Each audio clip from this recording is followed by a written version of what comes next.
end of the Hashira training arc upon us and social media completely at war about whether or not this season was even necessary, there is a small part of this series that the naysayers are really missing. In an anime era of seasons with little to no useless filler that we knew growing up, I believe that most people wanted more, or maybe they just wanted less of this season entirely based on that interesting review that we just saw come out recently from IGN. For this major takeaway of mine, I've got 3 points that I wanted to cover, starting off with the fact that this season is meant to be a slow burn. More than anything else, which I believe is the primary goal, to introduce us to the most important characters that will define the final moments of this series. From the very beginning, we've heard a ton of dialogue surrounding the Hashira, but we never really knew who they were or their personalities. With the exception of the Love and Miss Hashiras,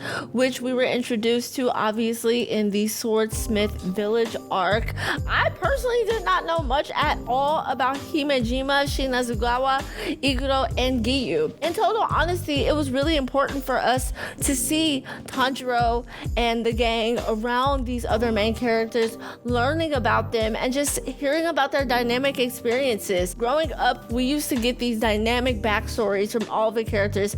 I think about how Naruto really fleshed out every single character in that series and how much depth they gave everyone. That's exactly the approach that Demon Slayer is taking here. Obviously, we're going into a pretty important battle between the demons and the Demon Slayer core, and so we want to know the characters that we're going to root for. Otherwise, how much attachment do we feel with them? You know, they want to make us cry. This show is great for making us cry, so why not let them have that moment? My second point is that it's really never fully clear why the demons did not initially attack when we found out that Nezuko conquered the sun. Why does Muzan have his new number 4 scouting the Demon Slayer HQ with those eyes everywhere, just kind of lurking in the shadows, obviously at nights? Overall, why are they collecting those locations? It's never really clear.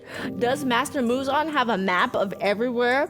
Does they know everything that they need to know about the Ubuyashiki mansion? And will we see Nezuko again? We don't know, which leads me into my next point. Where is Nezuko? Once the Demon Slayer Corps is able to get Master Muzan immobilized, we see Lady Tamayo pop up. She literally says that she has now perfected her cure.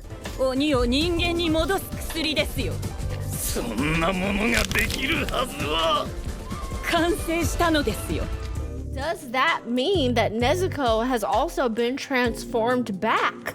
Obviously, we know that Lady Tamayo at some point came back to the Ubuyashiki mansion to work with the butterfly Hashira. I just love the fact that there are so many unanswered questions. We obviously don't know how soon the movies are coming out, and if the Hashira training arc was rushed into just 1 or 2, 3, 5-minute little moments at the top of a movie in the finale, would we be able to appreciate what this season was and what it was about? I just don't think so. For me, it was a far from perfect season. At times, the pacing was a little different. I think that sometimes, you know, some parts were slower, some parts were, you know, a little fast. Some of the jokes didn't always land for me. But overall, it was necessary to what I believe will be a crazy 3-part trilogy movie. And, you know, personally, I have my own opinions about multi-part series for a show like this for anime, but I can probably save that for another video. At the end of the day, the Hashira training arc is 8 chapters in the anime, and that directly aligns with the episode count of this season. I would say just simply the takeaway that I have from this season just truly boils down to patience. Not only as the Demon Slayers are training and preparing for all of their battles, but also us as fans being patient in the answers for all these unanswered questions, especially for us anime onlys. I do not read the manga, so unfortunately I do not know what's about to come next, even though I own the box set.